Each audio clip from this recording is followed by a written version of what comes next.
ایک دن مدینہ میں ایک صحابی فوت ہوئے اور رسول اللہ صلی اللہ علیہ وسلم باقی صحابہ کے ساتھ اس صحابی کا جنازہ لے کر قبرستان کی طرف جا رہے تھے، لیکن ایک آدمی آپ صلی اللہ علیہ وسلم کا چھپ چھپ کر پیچھا کر رہا تھا اور آہستہ آہستہ آپ صلی اللہ علیہ وسلم کے قریب ہونے کی کوشش کر رہا تھا۔ جیسے ہی مسلمان قبرستان پہنچے، یہ آدمی سیدھا آ کر آپ صلی اللہ علیہ وسلم کے پیچھے بیٹھا، لیکن اچانک آپ صلی اللہ علیہ وسلم سمجھ گئے کہ یہ آدمی چاہتا کیا ہے، اور آپ صلی اللہ علیہ وسلم نے اپنی کمر سے چادر ہٹا دی۔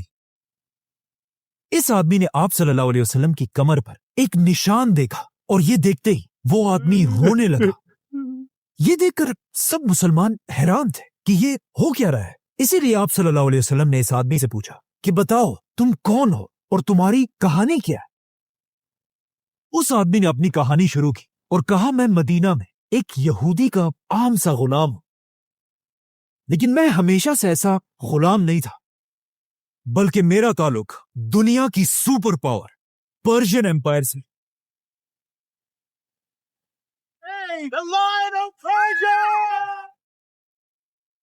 جہاں میرا باپ ایک بہت بڑا سردار تھا۔ یہ آدمی آگے جا کر ایک بہت بڑا صحابی بنا اور ان کا نام تھا سلمان فارسی۔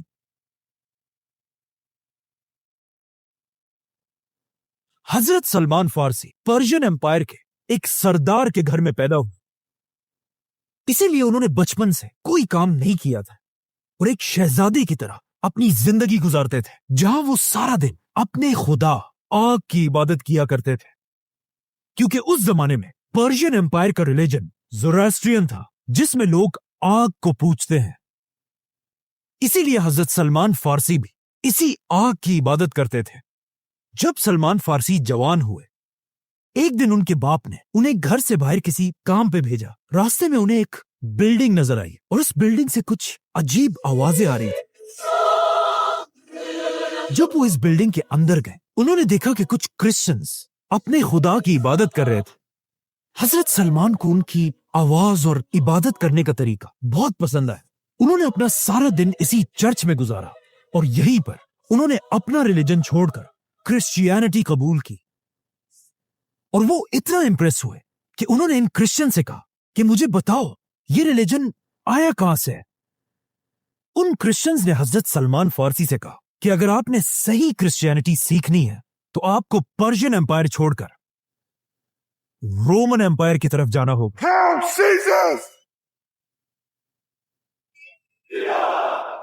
جیسے ہی سلمان فارسی واپس اپنے گھر گئے اور یہ سب انہوں نے اپنے باپ کو بتایا، حضرت سلمان فارسی کے باپ کو اتنا غصہ آیا کہ اس نے انہیں اپنے ہی گھر میں زنجیروں سے باندھ دیا۔ لیکن سلمان فارسی اپنا مائنڈ بنا چکے تھے۔ انہوں نے کسی طرح ان زنجیروں سے اپنے آپ کو چھڑایا اور اپنے گھر سے بھاگ کر پرشین امپائر کو چھوڑ کر رومن امپائر کی طرف چلے گئے، اور وہاں پہنچتے ہی سب سے بڑے کرسچن عالم کے اسٹوڈنٹ بنے۔ لیکن کچھ ہی عرصے بعد انہیں سمجھ آ گئی کہ یہ عالم ایک کرپٹ عالم ہے، جو دین کے نام پر لوگوں سے چندے جمع کرتا ہے اور ان چندوں سے اپنے خزانے بھرتا ہے۔ کچھ ہی عرصے بعد جب یہ عالم مر گیا اور لوگ جمع ہو کر انہیں بہت عزت سے دفنا رہے تھے، حضرت سلمان نے اس عالم کے سارے خزانے لوگوں کے سامنے کھول دیے اور اس عالم کو سب کے سامنے ایکسپوز کر دیے۔ یہ دیکھ کر لوگوں نے اس عالم کو دفنانے کے بجائے ایک کھمبے پر لٹکا دیا اور اسے پتھروں سے مارنے لگے۔ اس کرپٹ عالم کی جگہ اب ایک نیا اسکالر آیا، جس کے بارے میں حضرت سلمان فارسی کہتے ہیں کہ وہ واقعی میں ایک بہت ہی نیک اسکالر تھا۔ لیکن جب بہت عرصے بعد یہ عالم بھی اپنے ڈیتھ بیڈ پر تھا، حضرت سلمان فارسی ان کے پاس گئے اور ان سے کہا، مجھے ایک ایسے عالم کے بارے میں بتائیں جو آپ کی طرح ایک نیک آدمی ہو۔ حضرت سلمان کے ٹیچر نے انہیں عراق میں ایک بہت بڑے عالم کا بتایا،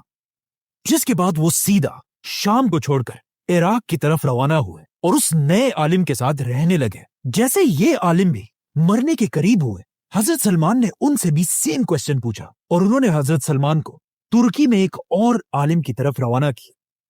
تو اب حضرت سلمان ترکی میں رہنے لگے، اور جب یہ اسکالر بھی مرنے کے قریب پہنچا، انہوں نے حضرت سلمان کو ترکی میں ایک اور عالم کی طرف روانہ کیا۔ اینڈ آف کورس کچھ عرصے بعد جب یہ عالم بھی مرنے لگا تو حضرت سلمان نے پھر اس عالم سے بھی پوچھا کہ مجھے کسی بڑے عالم کی طرف بھیجیں، لیکن اس عالم نے انہیں کہا کہ نہیں،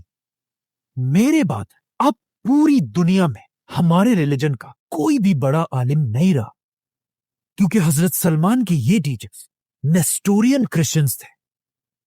جو اس زمانے کے باقی کرسچنز سے بالکل ڈیفرنٹ تھے، کیونکہ دنیا کے باقی سارے کرسچنز عیسیٰ علیہ السلام کو اپنا خدا مانتے تھے، لیکن یہ کرسچنز انہیں صرف ایک انسان سمجھتے تھے۔ باقی سارے کرسچنز مریم علیہ السلام کو مدر آف گاڈ کہتے تھے، مطلب خدا کی ماں، لیکن نیسٹورین کرسچنز مریم علیہ السلام کو صرف جیزس، ایک انسان کی ماں سمجھتے تھے،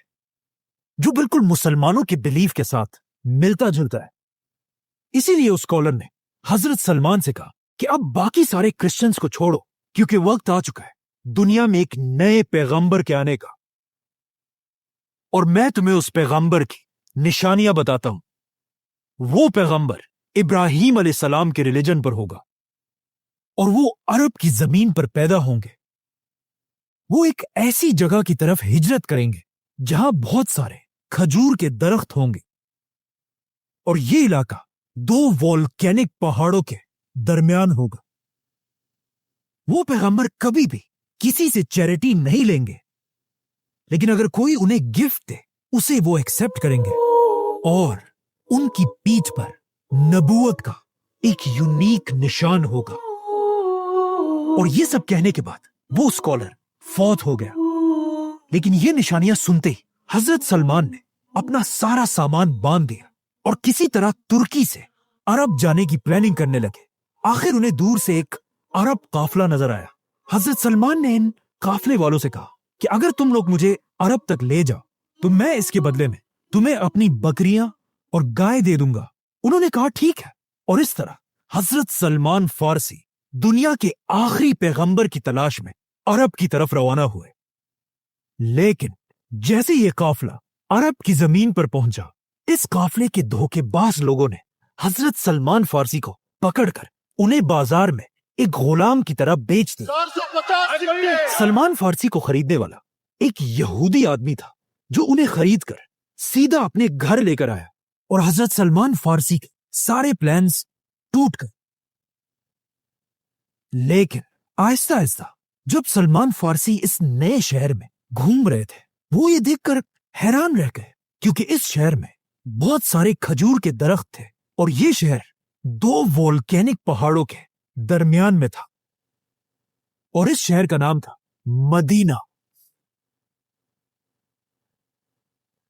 اسی لیے سلمان فارسی مدینہ کے ہر کونے میں جا کر اس پیغمبر کو ڈھونڈنے لگے، لیکن مسئلہ یہ تھا کہ یہاں کوئی بھی پیغمبر نہیں تھا۔ تو اب سلمان فارسی اپنے یہودی مالک کے گھر میں اس پیغمبر کا انتظار کرنے لگے، اور اچانک ایک دن حضرت سلمان فارسی جب اس یہودی کے باغ میں ایک درخت پر چڑھے ہوئے تھے اور نیچے ان کا مالک کھڑا تھا، اچانک ان کے مالک کا ایک دوست بہت غصے میں آیا اور اس یہودی سے کہنے لگا کہ مدینہ کے لوگ تو پاگل ہو گئے، یہ ایک ایسے آدمی کے پیچھے جا رہے ہیں جو اپنے آپ کو ایک پیغمبر کہتا ہے، بلکہ وہ آج ہی مکہ سے مدینہ پہنچے۔ اب یہ بات سن کر سلمان فارسی رضی اللہ عنہ خود کہتے ہیں کہ جب میں نے درخت کے اوپر یہ سب کچھ سنا تو میری حالت ایسی ہو گئی کہ مجھے ڈر لگا کہیں میں بے ہوش ہو کر اپنے اس مالک کے سر پر ہی نہ گر جاؤں، لیکن انہوں نے اپنے آپ کو کنٹرول کیا اور درخت سے جلدی جلدی نیچے اتر کر اس آدمی کے پاس گئے اور کہا کہ یہ تم کیا کہہ رہے ہو؟ حضرت سلمان کی یہ ایکسائٹمنٹ دیکھ کر ان کے یہودی مالک کو غصہ آیا۔ انہوں نے حضرت سلمان کو زور سے مکہ مارا اور کہا، اے غلام، تمہارا اس سے کیا لینا دینا، جاؤ اپنا کام کرو۔ لیکن سلمان فارسی رضی اللہ عنہ کو سمجھ آ گئی تھی کہ یہی وہ پیغمبر ہے جس کا مجھے میرے ٹیچر نے بتایا تھا، لیکن اب بھی کچھ نشانیاں باقی تھی۔ اسی لیے اس کے کچھ ہی دنوں بعد حضرت سلمان چھٹی لے کر آپ صلی اللہ علیہ وسلم کے پاس گئے اور آپ صلی اللہ علیہ وسلم کو دیکھ کر کہا کہ میں نے سنا ہے آپ بہت ہی ایک